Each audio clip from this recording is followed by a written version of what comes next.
Gold, trusted gold buyers. మీరు తాకట్టు పెట్టిన బంగారాన్ని విడిపించి ఈ రోజు ఉన్న మార్కెట్ ధరకు కొనబడను.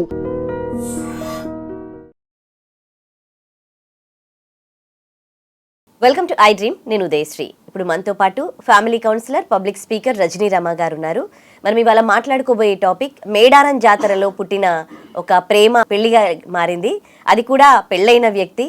ఒక చిన్న సహాయం కోసం ఒక అమ్మాయి, 25 సంవత్సరాల అమ్మాయి, వాళ్ళ తల్లి తప్పిపోయిందని యాబిట్స్ ట్రాఫిక్ పోలీస్ అనమాట, అతను హోమ్ గార్డ్. అతని దగ్గరికి వెళ్ళి ఆయన సహాయం తీసుకుంది. ఆ తర్వాత గంట సేపట్లోనే వాళ్ళ తల్లిని జాడ కనుక్కొని అప్పగించడం జరిగింది. వెంటనే ప్రేమ పుట్టింది. ఆ తర్వాత గత నెల 26న వాళ్ళు పెళ్లికి చేసుకున్నారనమాట. సో గంట సేపట్లో ప్రేమ పుట్టడం ఏంటి, అది కూడా పెళ్ళైన వ్యక్తికి ప్రేమ పుట్టడం ఏంటి, మరి దీనిపై మాట్లాడడానికి మనతో ఉన్నారు family counsellor, public speaker Rajani Rama garu. మాట్లాడదాం. నమస్తే అండి. నమస్తే ఉదయ. ఓకే, తను యాబిట్స్ ట్రాఫిక్ హోమ్ గార్డ్ అనమాట. ట్రాఫిక్ పోలీస్ స్టేషన్లో హోమ్ గార్డ్. సో అంటే పోలీస్ అనగానే ఒక రెస్పెక్ట్ ఉంటుంది సొసైటీలో వాళ్ళకి, మనందరికీ కూడా. సో వాళ్ళే ఎక్కడైనా ఏమైనా ప్రమాదం జరిగినా, ఎక్కడైనా తప్పు జరిగినా వాళ్ళే వచ్చి మనకి న్యాయం చేస్తారు, అక్కడ చూసుకుంటారు అని. కానీ అలాంటి వ్యక్తులే ఇలా ఆల్రెడీ పెళ్ళయింది అతనికి, వాసుదేవరావు అతని పేరు. పెళ్ళైన ముగ్గురు పిల్లలు అనుకుంటాను. భార్య 2 పిల్లల్ని తీసుకొని వాళ్ళ పుట్టింటికి వెళ్ళిపోయిందంట. 20 సంవత్సరాల అమ్మాయిని పేరెంట్కి తెలియకుండా పెళ్లి చేసుకున్నాడు. అసలు ఏం జరుగుతోంది? ఆ తర్వాత వాళ్ళ మదర్ ఎంక్వైరీ చేస్తే తెలిసిందనమాట పెళ్ళయిందని. అంటే పోలీస్ అంటే ఆయన జాబ్ ఉడుతుందన్న భయం కూడా ఆయనకి లేదా? వీళ్ళు ఏం బాధ్యతగా ఉంటున్నారు? అంటే ఇక్కడ అతనికి పెళ్ళయింది, 3 పిల్లలు, 2 ఆడపిల్లలు, ఒక మగపిల్లడు గమల్లో. అయితే వాళ్ళకేవో కొన్ని ప్రాబ్లమ్స్ ఉండుంటాయి. ఆడపిల్లలు 2ని తీసుకుని వైఫ్ వాళ్ళ పుట్టింటికి వెళ్ళిపోయినట్టు మనకి చెప్తున్నారు. అయితే ఈ బాబుని తీసుకుని ఇతను సపరేట్గా ఎక్కడో ఉంటున్నాడు. సో ఉండటం వల్ల వీళ్ళు సపరేట్ అనమాట. నాకు అర్థమైంది ఏంటంటే ఆవిడ పిల్లల్ని తీసుకుని వెళ్ళిపోయింది, ఇతను మాత్రం మగపిల్లాన్ని పెట్టుకుని ఉంటున్నాడు. అయితే ఇతను చేస్తున్నది అంటే విధులు నిర్వర్తిస్తున్నది ఇక్కడ హోమ్ గార్డ్గా పోలీస్ స్టేషన్లో, ఎక్కడ పంజాగుట్టనా ఎక్కడ చెప్పారు, యాబిట్స్లో. అంటే వాళ్ళు టెంపరీ బేస్ మీద అపాయింట్ అవుతారు వీళ్ళు, టెంపరీ వీళ్ళకి. అంటే ఎంతకాలం అందులో ఉంటే ఇంకా అంతకాలమే, తర్వాత ఎప్పుడు పోతాయో ఉద్యోగాలు తెలియదు, టెంపరీ. మరి తనకి ఎందుకు భార్యతో గొడవలు వచ్చినాయో మనకు తెలియదు. బాబుని తీసుకొని సపరేట్ ఉంటున్నాడు. మేడారం జాతరకి డ్యూటీ వేసి ఉంటారు. అక్కడ డ్యూటీ విధులు నిర్వర్తిస్తున్నప్పుడు ఇప్పుడు మైక్లో అనౌన్స్మెంట్ చేస్తారు కదా, తప్పిపోయారు ఫలానా దగ్గర చెప్పండి అది ఇది అని అంటూ ఉంటారు కదా. ఆమె సహాయం కోసం ఒక ఆమె తల్లి కనిపించట్లేదు అని చెప్పి ఇక్కడికి వచ్చింది. మరి రావాలి కదా, ఎక్కడో చోట ఇన్ఫర్మేషన్ ఇవ్వాలి కదా. ఆమెకు ఒక 25 years ఏజ్. తల్లి కూతుళ్ళు వచ్చినట్టున్నారు. తల్లి ఎక్కడో తప్పిపోయింది. మరి మహాసముద్రం కదా, అక్కడ జనం బాగా ఉంటారు. ఎవరెవరు మన సొంత మనుషుల్నే మనం గుర్తుపట్టలేని ఇది ఉంటుంది అట్లాంటి క్రౌడ్లో మనకి. అట్లాంటి ఇప్పుడు పుణ్యక్షేత్రాలకు వెళ్తే ఎంతమంది దర్శనాలకు వచ్చేవాళ్ళు ఉంటారు. ఒకళ్ళు ఎవరెవరు మన వాళ్ళని మనం గుర్తుపట్టలేనంత క్రౌడ్ ఉంటుంది. ఆమె తప్పిపోయేటప్పటికి ఇక్కడికి వచ్చి కంప్లైంట్ చేసింది. ఇతను ఇందాక మీరు ఒక గంటలో ప్రేమ పుట్టడం ఏంటంటే చెప్తున్నా. సరే, ఆమెకి ఒక గంట సేపట్లోనే కష్టపడిపోయి పాపం తల్లి జాడ తీసుకొచ్చి తల్లిని అప్పచెప్పాడు. పాపం చిన్న పాప కదా ఏమో, పాపం తల్లి లేని బిడ్డ అని చెప్పేసి జత చేర్చాడు. అయితే ఇతనికి వెంటనే ఒక ఆలోచన వచ్చి ఉంటుంది. అక్కడ భార్య ఏమో వెళ్ళిపోయింది, తను ఒక బాబుని పెట్టుకుని సపరేట్గా ఉంటున్నాడు. ఈమెకు ఎవరు లేరని ఏమైనా ఇన్ఫర్మేషన్ తెలిసి ఉండొచ్చు. అంటే తల్లిదండ్రి ఉన్నారు అమ్మాయికి, ఉన్నా కూడా మరి నువ్వు చెప్పినట్టు ఆ గంట సేపట్లో వాళ్ళు ఏం మాట్లాడుకున్నారో, వాళ్ళ బాధలు, కష్టాలు, కన్నీళ్ళు. ఇప్పుడు ఎక్కడో ఒక చోట కనెక్ట్ అవుతూ ఉంటారు మనుషులు కదా, దానికి మనం చెప్పలేము. ఎక్కడ ఎలా కనెక్ట్ అవుతారనేది మనం చెప్పలేము. ఇప్పుడు ఆ అమ్మాయికి ఏం బాధలు ఉన్నాయో, ఇతనుకున్న బాధలు అయితే ఇవి. మరి భార్యకి పనిష్మెంట్ అనుకున్నాడో ఏమో, ప్రపోజ్ చేసుకున్నారు వీళ్ళిద్దరు. చేసుకున్న తర్వాత పెళ్లి చేసుకుందామని ప్రపోజ్ చేసుకున్నారు. అంటే ఇప్పుడు భార్య ఉండగా ఎటువంటి చర్చలు లేకుండా, పంచాయతీలు లేకుండా, కోర్టు ద్వారా విడాకులు లేకుండా ఇలా పెళ్ళిళ్ళు చేసేసుకుంటున్నారు చాలామంది. అంటే ఇది ఒక టైప్ ఆఫ్ పనిష్మెంట్ అని అనిపిస్తుంది నాకు. కానీ ఆ తర్వాత అయినా రిఫర్గేషన్స్ ఏమో ఆమె వెళ్ళి ఏమన్నా కేసు పెట్టినా చేసినా ఇతనికి కూడా పనిష్మెంటే కదా. ఇప్పటివరకు ఏం పెట్టలేదంట, కనుక పెట్టలేదు. అసలు ఆమె వద్దనుకుని అసలు దూరంగా వెళ్ళిపోయిందా కంప్లీట్గా, నువ్వు ఏమన్నా అయిపో నాకు అనవసరం అని చెప్పి ఆమె వెళ్ళిపోయిందా? ఆ భరోసాతోనే ఈమెకి ప్రపోజ్ చేసి పెళ్లి చేసుకుందాం అని చెప్పి గుళ్ళో పెళ్లి చేసుకున్నాడంట. పెళ్లి చేసుకున్నాడు. తర్వాత ఇతని తండ్రి అంటే ఇక్కడ చూడు, పెళ్ళి చేసుకున్న తర్వాత అంత ధైర్యవంతుడు, అంత హీరో, తెగించినాడు. మరి ఆ అమ్మాయిని తీసుకెళ్ళి కాపురం పెట్టుకోవాలి కదా, పెట్టలేదు. ఈమె మామూలుగా తన పుట్టింట్లో తనే ఉన్నది.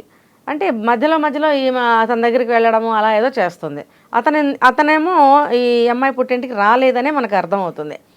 ఇది చూసి తండ్రి ఏంటి మా అమ్మాయి పదే పదే వెళ్తోంది అని చెప్పి కనుక్కొని ఆరా తీస్తే ఇది విషయం. మళ్ళీ అక్కడ ఏదో రప్చర్ అవుతుంది, ఏదో గొడవ అవుతుంది. అసలు నువ్వెవరు, నువ్వెప్పుడు పెళ్లి చేసుకున్నావు మాకు తెలియకుండా అని చెప్పి అక్కడ అవుతుంది గొడవ. సో అప్పుడు మళ్ళీ ఏం చేశాడు, పోలీస్ స్టేషన్కి వెళ్ళి మా ఇద్దరికి థ్రెట్ ఉంది అని చెప్పి అక్కడ ఏమంటారు మాకు ఒక రక్షణ కల్పించండి అని చెప్పి అక్కడ మళ్ళీ కేసు పెట్టినట్టు. ఇక్కడ నాకు అర్థం కాదు, ఇతను constable, home guard, already married, ఉద్యోగం చేస్తూ ఉన్నాడు. ఈయనకి లా అండ్ ఆర్డర్స్ తెలీదా? మళ్ళీ 25 సంవత్సరాలు అమ్మాయి మేజరు. ఈ విషయం బయట పడకుండా ఉంటదని వీళ్ళు ఎట్లా అనుకుంటారు? అసలు వాళ్ళ పేరెంట్స్ కి చెప్పి చేసుకోవచ్చు కదా. అంటే అక్కడికక్కడ డెసిషన్ తీసేసుకున్నారు. ఇక్కడ ఒక విషయం అదే నేను చెప్తుంది. ఇతనికి ఒక ఏమన్నా భార్య అవసరం ఉంది అక్కడ. భార్య అవసరం ఉండబట్టి ఇమీడియట్గా పెళ్లి చేసుకున్నాడు అనుకుందాం, మంచిగా పాజిటివ్గా తీసుకుందాం. మరి అలాంటప్పుడు ఆమెను తీసుకెళ్ళి నువ్వు కాపురం పెట్టాలి, నువ్వు అన్నట్టు తల్లిదండ్రులకి చెప్పేసేసి మేము అనుకోకుండా పెళ్లి చేసుకున్నాము, నేను ఇలాగా సో అండ్ సో అని చెప్పి ఆమెను కాపురానికి తీసుకెళ్ళాలి. అంటే అక్కడ అతను తల్లిదండ్రులకి చెప్పకపోవడం ఒక తప్పు. రెండోది భార్యకి డివోర్స్ లేకుండా ఇక్కడ పెళ్లి చేసుకున్నాడు, ఇదొక తప్పు. అట్లీస్ట్ వాళ్ళకి ఇన్ఫర్మేషన్ అసలు ఇతని తల్లిదండ్రులకు కానీ ఆ మొదటి భార్య వాళ్ళ చుట్టాలకు కానీ ఎవరికైనా సరే ఆమె వస్తుందా రాదా కనుక్కోండి అని అటువంటి సయోధ్య ఏమైనా చేశాడా లేదా, ఇది ఏమీ చేయకుండా పెళ్లి చేసేసుకోవటం, 3 తప్పులు కనిపిస్తున్నాయి ఇక్కడ. కాబట్టి ఆ అమ్మాయిని తీసుకురాకుండా పుట్టింట్లోనే ఉంచాడు. మరి ఎంత పేదవాళ్ళైనా సరే వాళ్ళకి కొంత ఉంటుంది కదా పరువు ప్రతిష్ట. అది ఏంటి ఈ అమ్మాయి ఇలా వెళ్తుంది పదే పదే అని చెప్పి ఆరా తీస్తే ఈ జరిగిన విషయాలన్నీ ఇవి. అతను హోంగార్డ్ అయినంత మాత్రం లా అండ్ ఆర్డర్ తెలియాలని రూల్ ఏం లేదు. అతను పోలీస్ డిపార్ట్మెంట్లో వ్యక్తి కాదు. అంటే ఇప్పుడు ఈ రోజుల్లో ఎవరికైనా ఎంతో కొంత తెలిసి ఉంటుంది, నాలెడ్జ్, రూల్స్ అన్నీ తెలుస్తాయి. లా అండ్ ఆర్డర్ ఎంతో కొంత అందరికీ నాలెడ్జ్ ఉంటుంది. మరి ఇతను అంత దూరం ఎందుకు ఆలోచించలేదు? కేవలం తన అవసరాన్నే గుర్తించాడు. ఎన్నాళ్ళు ఈఎంఐ ఉంటుందో తెలియదు, ఉన్నన్నాళ్ళు ఉంటుందిలే అని చెప్పి కాపురానికి తీసుకెళ్ళలేదా? మరి ఈఎంఐకి ఉండాలిగా తెలివి, పేరెంట్స్కి తెలియకుండా 25 సంవత్సరాలు వచ్చి. అంటే ఇలాంటి కేసు గతంలో నాకు ఒకటి వచ్చింది సేమ్. ఏంటి అని అంటే ఎందుకు నన్ను తీసుకెళ్ళవు అని అంటే వీళ్ళు కథలు చెప్తారనమాట. ఇది సేమ్ నాకు ఒక కేసు వచ్చిందని చెప్పా కదా, వాళ్ళ ఇంట్లో తల్లిదండ్రులు ఒప్పుకోవట్లేదనో, ముందు భార్య ఏదో వదిలించుకున్న తర్వాత నేను తీసుకెళ్తానో కట్టుకథలు ఏవో చెప్తాడు. మరి అక్కడ గడవాలి కదా, చేసిన పని అక్కడ ఏమంటారు ఒక ఫుల్ఫిల్ అవ్వాలి కదా. ఎందుకు పెళ్లి చేసుకున్నావు అక్కడ ఎందుకు పెట్టావు అనే ప్రశ్నలకు సమాధానం ఏదో ఒకటి చెప్పాలి అతను. లేకపోతే చేసుకున్న పెళ్ళికి ఒక వాల్యూ ఉండదు కదా, ఏదో ఒకటి చెప్పేస్తాడు ఆ సమయానికి. మరి ఇదంతా అమ్మాయి ముందు కనుక్కోవాలి. పెళ్ళి అయిన తర్వాత వెళ్ళటం రావటం, నన్ను తీసుకెళ్ళు అని అడగటం, ఏదో చిన్న గొడవలు మళ్ళీ అక్కడ కూడా జరుగుతాయి. ఛాన్స్ లేదా జరగటానికి? మళ్ళీ ఇక్కడ పోలీసులకి కంప్లైంట్ ఇచ్చాడు ఈ అమ్మాయి తండ్రి. ఇచ్చినప్పుడు వాళ్ళు ఎంక్వైరీ చేసి ఈ అబ్బాయి మొదటి భార్య నుంచి ఎటువంటి కంప్లైంట్ లేదు కాబట్టి అని చెప్పి కొట్టేశారు, వదిలేశారు, పట్టించుకోలేదు. అంటే అది ఎలా తీసుకోవాలి? ఇప్పుడు దాన్ని గాలికి వదిలేశారు. ఇప్పుడు మొదటి భార్య వస్తేనో ఆవిడకి ఎటువంటి న్యాయం జరుగుతుంది, ఇప్పుడు ఈ అమ్మాయిని రెండో పెళ్లి చేసుకున్నందుకు ఈ అమ్మాయికి ఎటువంటి న్యాయం జరుగుతుంది, ఇద్దరి మధ్యన ఈ అబ్బాయి ఎలా నలుగుతాడు, ఒకవేళ ఇది కోర్టు కేసు అయితే కనుక ఇందులో ఎటువంటి తీర్పు వస్తుంది? ఇదంతా చాలా బీభత్సంగా గొడవలకి దారి తీసేటట్టే ఉంది. ఇక్కడ నువ్వు కంప్లీట్గా తెంచుకొని రావాలి, నువ్వు అంతగా పెళ్లి చేసుకోవాలి అని అంటే. అసలు చెప్పుంటాడా ఈ అమ్మాయికి నాకు పెళ్ళయింది, చెప్పాడు ముగ్గురు, అది చెప్పాలి. ఎందుకంటే తనతో పాటు కొడుకున్నాడు కదా. సో నా భార్య నా దగ్గర లేదు, పిల్లల్ని తీసుకుని పుట్టింటికి వెళ్ళిపోయింది, నాకు ఆవిడకి ఏమి కుదరటం లేదు, కాబట్టి ఆడపిల్లల్ని ఆమె తీసుకెళ్ళిపోయింది, మగపిల్లాన్ని నేను తీసుకొచ్చి నేను పెంచుకుంటున్నాను, ఆ పిల్లగాడిని పెంచడానికి నాకు కొంచెం కష్టం అవుతుంది, మరి నీకు తోడు కావాలి, 25 ఏళ్ళు వచ్చినా పెళ్లి కాలేదు, బీదవాళ్ళలో కొంచెం త్వరగా పెళ్లి చేస్తారు కదా, కాలేదు, నాకు ఒక భార్య కావాలి, నా భార్య నుంచి ఎటువంటి ఇన్ఫర్మేషన్ నాకు తెలియటం లేదు, ఆమె ఎక్కడుందో కూడా నాకు తెలియదు, కాబట్టి ఆమె కంప్లీట్గా నన్ను వదిలేసినట్టే అని నేను అనుకుంటున్నాను, సో నా వైపు నుంచి ఏం ప్రాబ్లం రాదని నేను అనుకుంటున్నాను భరోసా ఇచ్చుంటాడు. అందుకని ఆమె పెళ్లికి ఒప్పుకుంది. ఇప్పుడు ఏదో ఒక రోజు నా మొదటి భార్యకి ఈ విషయాలు అలా అలా తెలిసినాయి అనుకో, వచ్చిందనుకో, అప్పుడు ఇతనేం సమాధానం చెప్తాడు? ఇప్పుడు ఆ భార్య వస్తే కూడా వీళ్ళిద్దరు ప్రేమించుకుని, అంటే ఆ అమ్మాయికి మొదటి పెళ్లి కాబట్టి ఇష్టపూర్వకంగా పెళ్లి చేసుకున్నారు కాబట్టి ఆమె వీళ్ళ మీద సివిల్ కేసు కూడా వేయటానికి లేదు. ఇది క్రిమినల్ కిందకి రానే రాదు ఇలాంటివి. అసలు సివిల్ కేసు కూడా వేయటానికి లేదు, ఎందుకంటే వాళ్ళిద్దరు పరస్పరం ఇష్టపడ్డారు. అదే కానీ ఆ అమ్మాయి ఏదో డబ్బు కోసమో ఇతను ఇంకోటి ఏదో ఆశపడి వస్తే కనుక ప్రేమ అనేది ఉండదు. కానీ ఆమె ఇష్టపూర్వకంగా పెళ్లి చేసుకుంది, ప్రేమ అనేది ఉంటుంది అక్కడ. ఈ అబ్బాయికి ఉందో లేదో మనకు అనవసరం, ఆ అమ్మాయికి అయితే ఉంది కాబట్టి దాన్ని ఈమె అసలు వెళ్ళి సివిల్ కేసు కూడా వేయలేదు. అప్పుడు ఆ అమ్మాయి మొదటి భార్య నష్టపోతుంది, ఎందుకంటే అబ్వియస్లీ ఇతను వాదిస్తాడు అక్కడ, ఆమె నన్ను విడిచి ఎందుకు వెళ్ళింది, వెళ్ళిన మనిషి ఆచూకీ ఇచ్చిందా, పిల్లలు ఇద్దరిని తీసుకుని వెళ్ళిపోయింది, ఎక్కడుందో నాకు తెలియలేదు, ఇంతకాలం అయింది, మరి నేనేం చేయాలి, ఈ బాబుని నేను పెంచాలి. కానీ అప్పుడు లీగల్ గా డివోర్స్ తీసుకోవాలి కదా. తీసుకోవాలి, మరి తీసుకోకుండా చేసుకోవడం తప్పే కదా. ఆచూకీ దొరకలేదు, ఆమె ఏమైపోయిందో అక్కడికి ఇక్కడ ఏదో కట్టుకథలు వచ్చేస్తాయి ఉదయ, ఏదో ఒకటి అక్కడ బ్లఫ్ అయిపోతుంది అక్కడ అంతే. అలా అలా మనం అనుకోని విధంగా మలుపులు తిరిగిపోతుంది ఆ కేసు. ఎలా అయినా సరే కోర్టు అన్న తర్వాత, యాక్ట్ అన్న తర్వాత ఏదో ఒక విధంగా ఇరుక్కుంటాడు. కానీ ఇక్కడ ఇదే, ఆ అమ్మాయి ఏ విధంగానైనా కేసు వేస్తే కూడా ఇక్కడ చెల్లకపోవచ్చు, ఎందుకంటే వీళ్ళు పరస్పరం ఇష్టపడ్డారు కాబట్టి. సివిల్ కేసు కూడా వేయలేదు అమ్మాయి, క్రిమినల్ వేయటానికి అసలు ఛాన్స్, అది క్రిమినల్ కేసు కాదు కాబట్టి. కానీ తను ఉండగా ఇంకొకరిని చేసుకున్నారు అది అప్పుడు కూడా అవును, మేమిద్దరం బాగా ఇష్టపడ్డాం, చేసుకున్నాం, లేదు ఇది ఉంది, పెళ్లి చేసుకోవడం కరెక్ట్, ఇది సమ్మతమే కోర్టు ద్వారా. ఎలా అంటే ఇదే చెప్తున్నాను, ఒకప్పుడైతే 2018లోనే ఆ సెక్షన్ తీసేశారు. ఎలా అంటే ఇప్పుడు నా భర్తని ఈమె ఇలాగా తీసుకెళ్ళిపోయింది అని చెప్పి ఆమె మీద కేసు వేసే అవకాశం ఉండింది అప్పుడు. అలానే నా భార్యను తీసుకెళ్ళిపోయాడు అని చెప్పి అలా అంటే ఒక అమ్మాయి నా భార్యను తీసుకెళ్ళిపోయినా నా భర్తను తీసుకెళ్ళిన ఆపోజిట్ పార్టీ వాళ్ళ ఉంటారు కదా పార్ట్నర్స్, భార్య కానీ భర్త కానీ, వాళ్ళు కేసు వేయడానికి ఉంది అప్పుడు. సివిల్ భర్త మీద వేయొచ్చుగా ఇప్పుడు, అప్పుడు ఉంది. కానీ 2018లో దాన్ని తీసేశారు, ఆ సెక్షన్ లేదు. కొత్తగా చేసింది ఇది. ఇప్పుడు కొత్తగా చేసిన ఢిల్లీ హైకోర్టు రీసెంట్ గా 10-15 రోజుల క్రితము చేసిన మార్పు ఇది. సో ఇది ఏంటంటే వాళ్ళిద్దరు పరస్పరం ఇష్టపడితే ఇటువైపు భార్య కానీ భర్త కానీ సివిల్ కేసు కూడా వేయలేరు, వాళ్ళ మీద వేయలేరు. ఎందుకంటే నీ భర్త అవతల వ్యక్తి ఇద్దరు పరస్పరం ఇష్టపూర్వకంగా ఉంటున్నప్పుడు, బాగా ఒకళ్ళనొకళ్ళు ఇష్టపడిపోయారు, కలిసే ఉండాలనుకున్నారు, ఏ ఆస్తిపాస్తుల మీద కానీ అతని స్టేటస్ మీద కానీ ఆ అమ్మాయికి కనులేదు, లేదా అబ్బాయికి కనులేదు, కేవలం ఇద్దరు ఇష్టంగా ప్రేమగానే ఉంటున్నాం అని అన్నప్పుడు ఆ ప్రేమను ఎవరు కూడా కట్ చేయలేరు. మన ఇద్దరికి ఉన్న ఇష్టాన్ని మూడో వాళ్ళు ఎలా కట్ చేయగలుగుతారు కదా.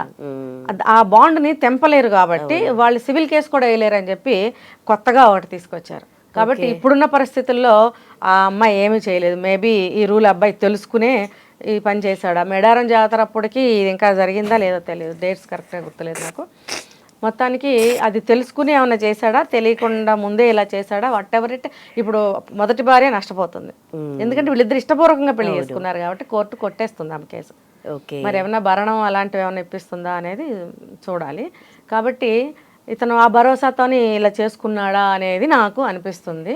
ఇప్పుడు నష్టపోయింది ఎవరంటే ముందు ఆడపిల్లలిద్దరు, ఆ భార్య నష్టపోయారు.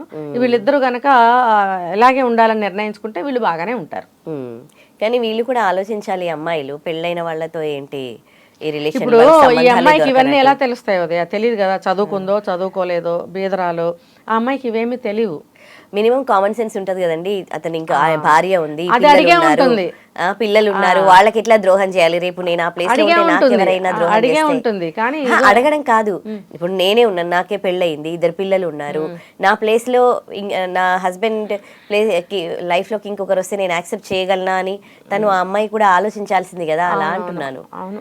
ఆ కామన్ సెన్స్ అంటే ఎందుకు, ఆ ఫీలింగ్స్ ఎందుకంటే ఆమెన్న పరిస్థితులు కూడా అంతేనేమో, తనకి ఒక ఆధారం కావాలేమో, మరి ఆధారం కావాలనుకోవాలి కానీ ఇంకొకరికి ఆధారమైన పర్సన్ ని చేయకూడదు. కానీ అది ఆలోచించాలంటే ఆమెకి ఒక చదువు, సంస్కారం, ఒక నాలెడ్జ్, లా అండ్ ఆర్డర్ అన్నీ తెలిసి ఉండాలి, యాక్ట్స్ అన్నీ తెలిసి ఉన్నప్పుడు ఆలోచించగలుగుతుంది. అవన్నీ ఆమెకు తెలియదు. మేబీ ఎంత చదువులేని వ్యక్తులైనా సరే నీకు ముందు పెళ్ళయిందా, పిల్లలు ఉన్నారా అనేది కరెక్ట్ అడుగుతారు, ఖచ్చితంగా అడుగుతారు. దానికి తను ఇలా చెప్పుంటాడు సమాధానం. ఇప్పుడు పోలీసులు కూడా ఏం చేశారు, అట్ లాస్ట్ ఆవిడ నుంచి ఎటువంటి కంప్లైంట్ లేదు, ఎటువంటి ఆచూకీ లేదు అని చెప్పి తేల్చేశారంట. అంటే గాలికి వెళ్ళిపోయింది అది. సో వీళ్ళు బాగానే ఉండొచ్చు అనే కదా, పర్మిషన్ వచ్చినట్టే కదా మరి ఇప్పుడు వీళ్ళకి. కాబట్టి దీన్ని బట్టి ఏం తెలుసుకోవాలంటే, ఏ ఆడపిల్ల అయినా సరే ముందు నువ్వు అన్నట్టు కనుక్కోవాలి. అవతల భార్య అయినా అవతల భర్త అయినా సరే ఈ కొత్త చట్టాలు ఇలా మార్పులు వస్తున్నాయి కాబట్టి మనం కూడా ఎలా నడుచుకోవాలి అనేటువంటి ఒక జాగ్రత్తని తీసుకోవాలి. జీవితం ఒకసారి పాడైందంటే మళ్ళీ కష్టం అది. అంటే ఒక అద్దం లాంటిది జీవితం. ఒక పాట కూడా ఉంది, అందమైన జీవితము అద్దం లాంటిది అని ఒక సాంగ్ కూడా ఉంది. అది చిన్న రాయి విసిరినా 1000 ముక్కలు అవుతుంది. కాబట్టి జీవితం చాలా అపురూపమైనది, దాన్ని ఎవరు పాడు చేసుకోవద్దు అని ఆలోచన ఎవరు చేయాలి? పెళ్ళైన భార్యాభర్తలు చేయాలి. వీడు కాకపోతే వేరేవాడు, ఇది కాకపోతే వేరేది అని అనుకుంటే మీ జీవితాలు తెగిన గాలిపటాల్లాగా ఎక్కడికో ఎగిరి వెళ్ళి ఎక్కడో చిక్కుకుంటాయి. కరెక్ట్, చాలా మంచి విషయం తెలియజేశారు. థ్యాంక్ యూ అండి. నిజంగా ప్రస్తుతం ఉన్నటువంటి సమాజం దేనికి ప్రయారిటీ ఇస్తుంది? ఆర్థిక సంబంధాల చుట్టూ మాత్రమే తిరుగుతోంది. మళ్ళీ ఎన్నికలంగానే చాలా విరక్తి కలుగుతున్నాం. మంచి అనిపిస్తుంది కదా, లేడీస్ కూడా ఛాలెంజింగ్ జాబ్స్ చేసినప్పుడు చాలా బాగుంటుంది.